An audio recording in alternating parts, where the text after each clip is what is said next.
Welcome to Real Talk, Real Life, a podcast by Crown Cross Healthcare. Today we have Shahara, and we're going to be talking about mental health and what to look out for as well. So, welcome, Shahara. Um, so just as a basis, because mental health can be a bit of a taboo in certain places. What is mental health? Like, do I have it? Is it a sickness, or is it just like normal thing, like physical health? Or what's that? Mental, that's a really good question.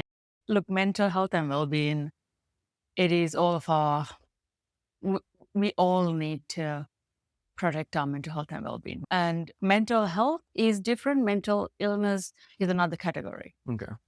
Just because you're stressed, for example, does not mean that's a mental health illness. Okay. So there are differences. And of course, yeah, I think the first thing we need to do is to look at what is mental health. Okay. And then going Mhm. to dig deep a bit.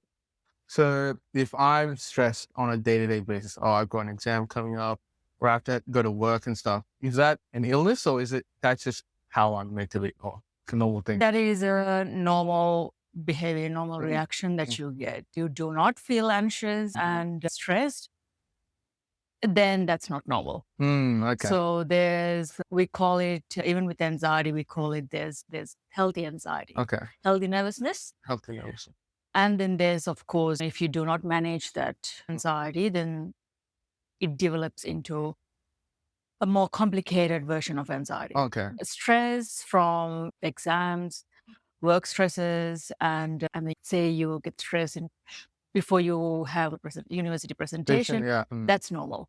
Okay. So Yes, like a normal amount is okay. And that is okay. I've heard that you should have some amount because then for me, even it motivates me to do the work. So that Exactly. anxiety or that nervousness is needed to get things done. Definitely. Oh, Right. yeah, that's 100%. So what would you say is like a misconception with mental health or mental illness? Can you like tell just by looking at someone, oh, they're suffering from an illness, or what should I really be looking out for? There are many misconceptions that you can't, it's not always evident that Okay. someone is suffering from mental illness Okay. or they are stressed by looking at them. Mm. Some people are like, we've heard stories, even with celebrities, we've come across, they take their lives, but they've been presented as very happy and Okay. very friendly. And so you can't always identify I did. someone going Okay. through a difficult time. Yeah. So I'd say we have certain celebrities because of the fame, it's just a bit too much for them. Like in our day-to-day lives, we have our friends, our family. What would you say? Is there like a step by step to be able to tell, oh, how do I get them not to talk, but to I feel like something's wrong. Something doesn't add up. How do I get them to be like, oh, how are you feeling? Like without being pushy and like for them to shut down. Is there like a step by step kind of way to get that? Yes. Look, we call it, there's action plans, there's no Actually, step by step. Look, okay. it's individual. Okay. So when it comes to family and friends, Mhm. you of course get to know one person Yeah. and how they behave usually, how their characteristics are, Mm. personality. But then if you notice even like slightly if their behavior has changed, for Okay. example, now they're more isolating themselves a little bit Mm. more, not talkative than before, and physically, of course, they can look tired, Mm. or if they've lost weight Oh, okay. or gain weight, that's Mhm. another indication. Yeah. And then then you can approach and say, hey, and the other, most of us, I guess, when we are going through difficult times or stress, we do get more grumpy. Yeah, yeah, I get you. Yeah, 100%. That's the simplest word, I think. And if they get angry easily, Mhm. get frustrated easily, that's another sign. Yeah. So then you can, of course, approach and you can say, hey, notice that you haven't been yourself Yeah. lately. Are you okay? Is there anything I can do for you? I'm here. Yeah, I'm, yeah. I'm, I'm here to listen if you're going through something. I just want to make sure you're okay. Okay, just wanna make sure, okay. Yeah, I get what you mean because we don't wanna be I don't wanna be pushing them too much, Yes, and then they'll be like, "Oh, I don't feel safe around them to, because 'cause they're really pushing me to answer these questions." It definitely. should just come out naturally almost, like, they should feel Yeah. safe Yes, to be able to say that. definitely. So, I know when university for me, like uni friends and stuff, when there's a lot happening on, they say, "Oh, I'm not gonna do anything. I just wanna take care of my mental health." What does that mean? Because sometimes I feel like, oh, you can just push through a little bit. It's just one day. What does it mean to take care of my mental health? Is it like similar to I've taken care of my physical health, going to the gym, going on runs? What does that mean? Taking care of my mental health. Very good question. Mhm. And what you said, Aiden, that is it. We pay attention to our physical health. We go and see the GP, we Yeah. get the blood test done, but then we do not pay much attention to mental health because there is stigma. Yeah. And then because with certain cultures, say I'm coming from Sri Lanka, so for Asian cultures, the stigma is huge. You're supposed to, what's the word? Toughen it up. Yeah. Just push suck it through. up. Yeah, push through it. Look, in a way, it does build resilience. Yeah. But then it is also important. It's okay even to take a bit of a break. Yeah. Even for half a day. Okay, it's getting a bit too much for me. Just pause. Yeah. I'm taking a bit of a break. I just need to, I don't know, take a bath, Yeah. take a hot shower, or going for a massage for an hour. Oh, yeah. That is okay. Yeah. And Yeah. that's how you refresh. And that way you get time to actually think and reflect.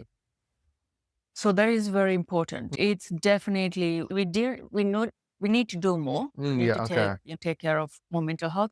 Because what we do not realize is there are studies that shown depression and anxiety really changes your brain functions. Okay. Definitely, we will put up more studies, research that Yeah. has about it with the pictures, Yeah. how brain changes. So when you're stressed, that actually physically affects you. Okay.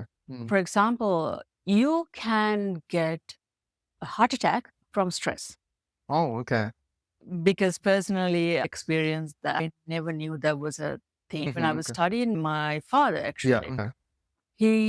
his heart attack, his cholesterol level was normal. He did not have sugar. Okay. Everything else was within the normal range. His blood test. Okay. But then doctors were like, how did you end up with a heart attack? Because he was stressed, because that was related to work stress. Okay. Yeah. So if your mental health is not being looked after, Yeah. that affects everything. Okay. Everything. Yeah. So with mental health, is there one question? Is it possible to have okay, obviously it's not like a one-time go, like a mental health. It's not like Yeah. it's the same with going to the gym for physical fitness. Like it's not like you go once and you're good for it. It's like you got to keep it consistent. You got to Definitely. keep doing it. So is there a difference between a bad mental health and versus a mental illness? Like where's the line where you say, okay, I've got a mental illness versus I'm just having a rough patch? Look, I think first we need to think about overall what is mental health. So for you, Yeah. when you generally, Yeah. what is mental health? When someone Okay. says, oh, when I say, okay, mental health, what is that for you? Mental health is for me the way how I feel mentally throughout my day to day. Say tomorrow morning when I wake up, I realize, oh, I have church, then I have to do some uni assignments, and then I have to do this family function, and I have to go do these things for 12 hours. So I'm thinking in the morning, I'm feeling, oh, I'm a bit anxious over the day because there's a lot to happen. Another day, I might feel like, oh, I feel like I'm relaxed. My mental health is great. Like it's amazing because I don't have much to do. I can stay home. I don't have much uni assignments. I can relax today. So that's mental health for me. So it changes according to the day, how I wake up in the morning. Correct. So mental health has three components: Okay. psychological, emotional, and social well-being. Okay.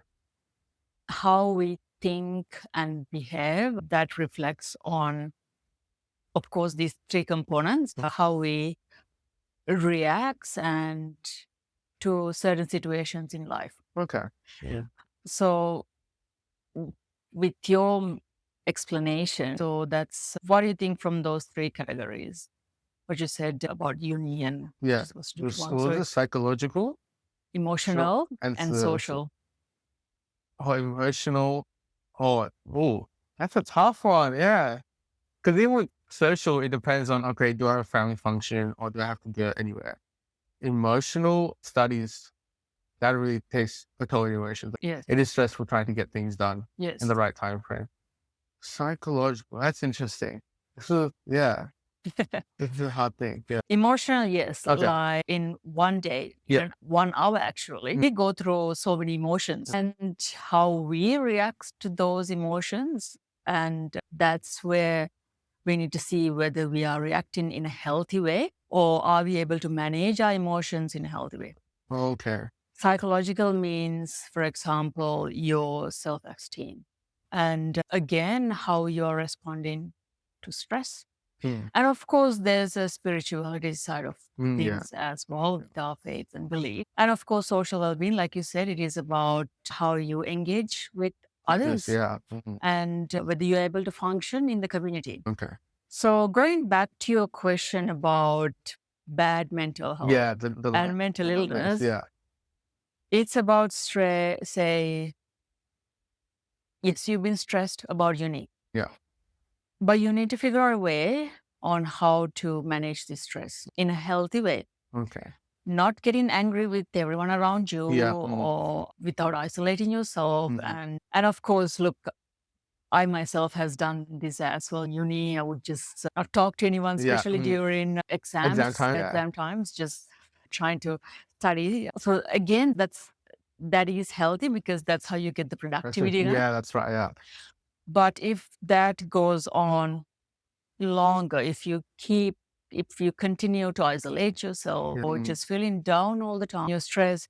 Have you heard of these tension headaches? Yeah. So pay attention. Yeah, so you get these tension headaches all the time. Yeah. Then that's a bit of a warning sign. Okay. If something goes on for, let's just say more than 3 weeks, 3 to 4 weeks, Yeah. then you need to pay attention. Sure. Mm. And hopefully, if you can't identify that trigger, Yeah. hopefully there's someone around you, a Mhm. loved one, a family or friend that can see that change within you. Yeah. Yeah. If we do not learn how to manage our triggers, Mm. manage our emotions, it's okay to feel angry. Yeah. It's Right. normal. We should not say, oh, yeah, I don't feel angry. Yeah. And another stigma is, how they say, boys don't cry, Okay. Yeah. which personally, no, like it's okay to cry. You need to let it go. You need to feel that anger. But then what you do with that anger, Yeah. that's the question. Mm.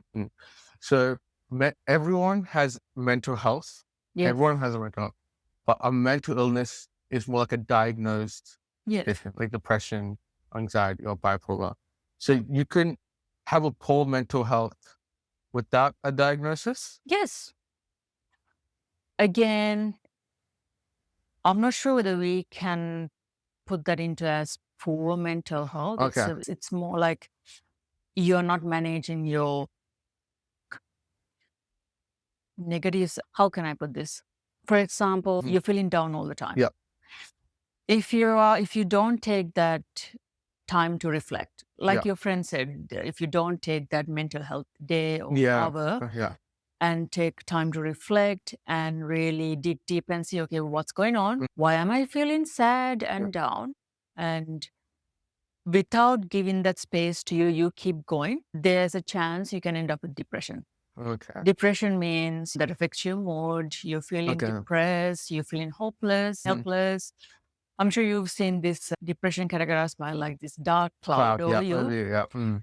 You can't see any light, you Mm. can't see anything. So if you don't identify that trigger and then really reflect, then you Yeah. can go to that stage of Stage. depression. Yeah. And that's where you can't eat Oh, or you overeat okay. and not socializing as before, isolating yourself. Mhm. And then of course the other end is, again, if you do not pay attention and seek professional help, Yeah. you get, we call it negative thoughts. You feel like harming yourself, Okay. Yeah.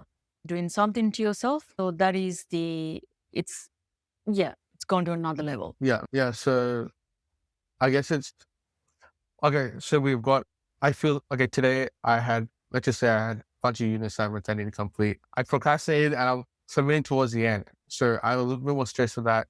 I've got this family function I have to go to. And also I'm feeling really down and almost hopeless that I can't finish that. Yes. So does that mean I have depression, or is that more of a long-term thing? Is it like a continuous thing every day where I'm feeling that hopelessness and that sadness? So it's not like a quick fix kind of situation. Correct. Yes. Yeah. It's not like a one day. Yes, but depression is it's continuing. Yes. Even after your exams, even after that family function is over, you keep feeling down. You keep feeling Down. yes. Even when you're with your friends, you just Yeah. feel lonely. Okay. You don't have any enjoyment out of anything. You can't say you like sports Yeah. or going to watch movies, but you just don't get that enjoyment out of it, out Yeah. of those Yeah. activities. That is where. So it's constant and it has to happen for a while. Yeah. Like I said, more than 3 to 4 weeks. Um, Great. but yeah, when you're feeling stressed before family function and Yeah. Yeah. there's an exam coming up, that's a healthy nervousness. Yeah. Okay. Yeah.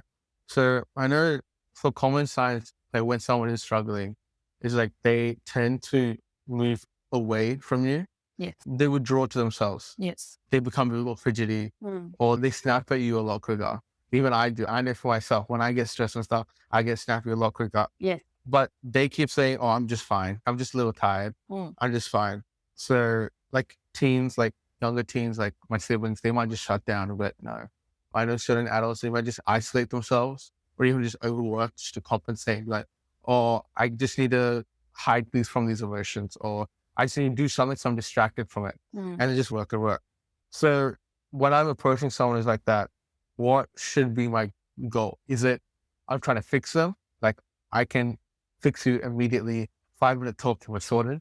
Or is it a process where it's like gently we have chats and they get better? Like the same way with the gym, doing it more and more consistently, it gets better instead of a one time fix. Yeah. That's very interesting Yeah. how you keep saying fix it because I think we'll talk more about that when we come to men's mental health. Okay. Yeah. I guess female and male brains, we all know it's different. For males, it's logic and you're trying to fix something. But with females, it's not. We are more sensitive, we are more caring. We know some things are not fixable. Yeah. Look, with mental health, Aaron, it's not about fixing. It's about just sometimes just being there with that person. Okay. Sometimes even in silent. You do not have to say anything. If that person doesn't want to talk, that's okay. Just let them know, look, I'm just here. I'm just Yeah. be here with you. Yeah. We don't have to talk. And yes, it is a process. Yeah. And if that person already has a good relationship with you, you build a rapport with, then you have a better chance to approach them in a straightforward way. If not, it's a process. It's about building that trust and relationship and that rapport first. Yep. And then, yeah, pretty much asking them, are they okay? Yeah. Is there anything that we can do to help Absolutely. them or just letting them know, Yeah. I'm here. Yeah, that's right. Yeah. So you're a mental health nurse, Yeah. right? So how do you do that with patients? Because I know you said building rapport, but that takes time. So for us friends, it's a lot easier. But patients are people you've never met in your life and you're seeing them and they've never met you. So how do you do that as a mental health nurse? Yes. Look, in mental health, we do build up that skill and it is about getting to know them first, Okay. getting to know the history Yeah. and what they're going through. And of course, asking them at this moment, what are they going through? Okay. What kind of help do they need? And then, of course, looking at their support networks, their next of kin, like that. And yeah, it takes time. It's a process, building that rapport.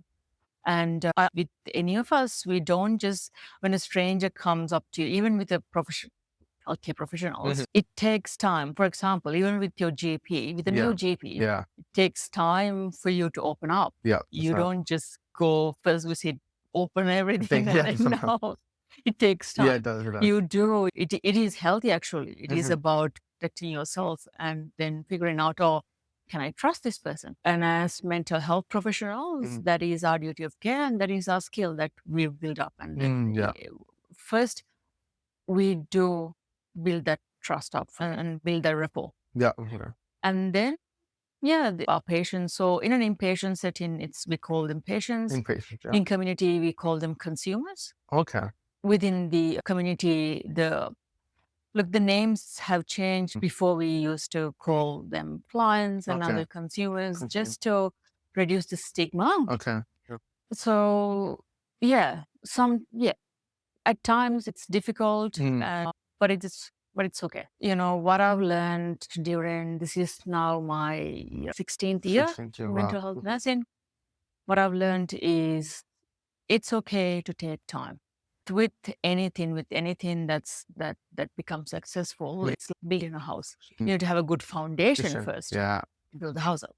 So it's like that. So we talked about dealing with mental health, everyday day-to-day life with our family, with our friends. Then you, as a mental health professional, you do it at work. How about for those in like maybe within their own company? So engineering firms or law firms. Like I've heard of this mental health first aid training. We talked about, okay, in our day-to-day lives, in your professional setting, but how would I look into that in a work setting? Like obviously with work and stuff, it can get really stressful easily Yes. with all the projects and things you got to get done. So how do I deal with that? Is there like I heard mental health training? What is that? First aid training. Yeah. Yes. I know we've all heard of CPR CPI. Yes, we have. for physical to get the heart start again. Yeah, that's right. I Yeah. guess in the simplest form. Well, yeah. But now we've introduced a concept called, like, as you said, mental health first aid training, which yeah. I'm really glad Okay. because so you don't have to, for mental health first aid training, we, within the Crown Cross Healthcare, we provide to organizations and companies, to staff members. You don't have to be mental health professionals. So it is similar to CPR. Okay. Okay, tell me, what do you do in CPR? So someone collapses in front of you. Yeah. Do you have to be a doctor or no. a, so what do you do? If you've done the course, you know how to take care of them until an ambulance or someone comes. Correct. So what you do in mental health first aid training is, say someone next to you, a stranger or a family member, staff member, having a panic attack. Yeah. You equip with yourself what to do Mm. to help that person. And yeah, just saving a life, being with that person till professional help comes. Okay. So that's what mental health first aid training is. Yeah. So a panic attack meaning, so how do you identify a panic attack? I can say I had a panic attack and I was just stressing over if I would have to survey. Like, what does a panic attack look like? Panic attack symptoms very similar to heart attack symptoms. Okay. We do get, look, in a situation where you don't know whether you don't know the person, or it's better to call 000 because you do feel chest pains, you do feel short of breath, and you're sweating, and it, yes, so similar to heart attack. And Similar like to I heart said, this very, some people experience very sharp chest pains. Yeah. So if you know that person, if that person does have a history of having panic attacks, then you can calm themselves down. We usually do deep breathing techniques Yeah. that we use. So within our mental health first aid training, we do teach that technique, how to do deep breath, because it is evidence-based. Yeah. Okay. If someone does deep breathing in the right way, Yeah. use the correct technique, it works. Yeah. It can really calm someone down. Then you call a professional Sure. or get them to go to their GP. Yeah. Or if they've still got chest pains, definitely get them to go to the emergency. Yeah. Because what we say is, don't take any risk. If you don't know if this is a panic attack or a heart attack, just call 000. Yeah. You know, you're there to save a life. It's better to get them assessed and then figure it out, okay, it's just a panic attack, than You're leading to something. exactly. Yeah. Then that person is actually having a heart attack and they're treating them as panic attacks. It's your objective assessment. And again, that is the benefit from this mental health first aid training. We teach, we educate the communities out there, the organizations, the company staff, to recognize the warning signals and really what to do in the situation. So panic attack is just one example that you can encounter. Yeah. I think it's good that there's an opportunity to do this first aid training, because like you said, we may not recognize the signs, and if we just let it be, then that could lead to even like physically, like an actual heart attack, like you mentioned about your father. Yeah. With like the stress that comes over, like stress of work, and that could just lead to a heart attack even. So I was having a look at some statistics. Yeah, go for it. Yes. And now it's not about yoga and fruit bowls. Okay. Because that is what we have. We feel like, as an organization, mental health first aid training or mental health and well-being sessions to staff members, that should be like 5 drills. You know how 5 drills are compulsory? Yeah, compulsory. It's like that. Yeah. So I was having a look at this. I was doing a research on lost productivity, and it is very significant. If I tell you, let me go into my research. And okay, so this was done by the World Health Organization. Okay, well, Who we yeah. call it. Globally, an estimated 12 billion working days are lost every year to depression and anxiety at a cost of US 1 trillion per year in lost productivity. Wow. From Mental health, from poor mental health, from staff not looking after mental health. And I saw another one within Australia. Let me see whether I can quickly find that one out. So we don't realize this. People with mental ill health are also estimated. So this is to experience reduced productivity on 14 to 18 days per year, an estimated cost of 7 billion per year. 7 billion in Australia alone. Yes, that's lost productivity. Wow.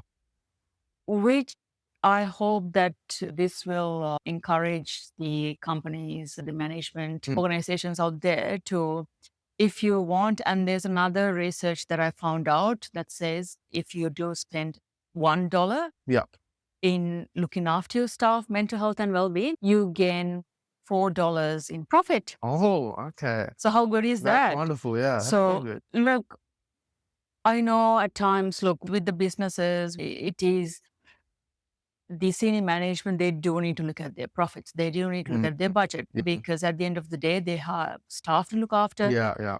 They're responsible for their staff. But what we tend to focus more on is, okay, working statistics, KPIs, and numbers only. But then we do need to look at the mental health side of the things.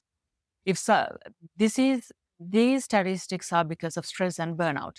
So if an organization out there wants to keep their staff members not satisfied is not the word, happy and want more productivity, we need to pay more attention to staff mental health and well-being. And for example, if we get, this is a very well-known Google. Yeah.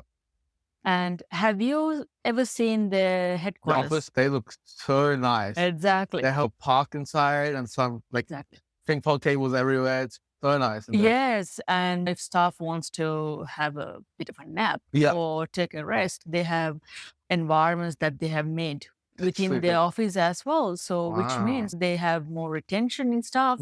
And in return also, staff they do get loyal. And which means they're happy, and then that increases productivity. Yeah, that's a really good example. So we need to pay more attention to mental health and well-being.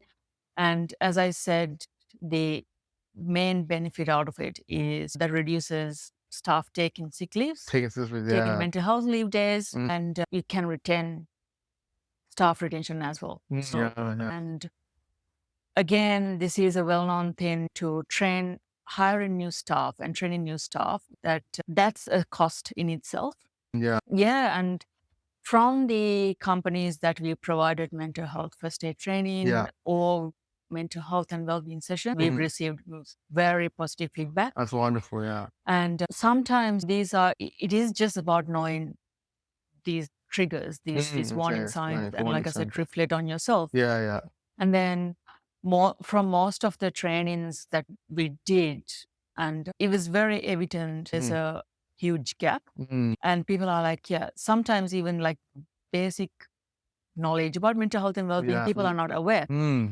They might not know about the numbers and how to get profit, but then when it comes to stress, and they're not aware how to look after themselves. So it is a bit of a warning when you think about it. Yeah. So I think what I realize is mental health isn't like a thing where we take care of once there's a crisis. It's like an ongoing support, checking in every day kind of thing. Exactly. Yes. Mental health is not a luxury. It's a necessity. Wow. Because that is what it has become. Somebody write that down. Not a luxury, it's a necessity. Wonderful. So thank you all for listening to Real Talk Real Life. Next episode, we're going to have something amazing. We're going to have a guest as well, which would be great. So please do like on YouTube or like it on Instagram. or if you think the highlights, or on YouTube as well, subscribe and follow us on Spotify at Real Talk Real Life. Thank you for listening. Thank you for having me. Thank you.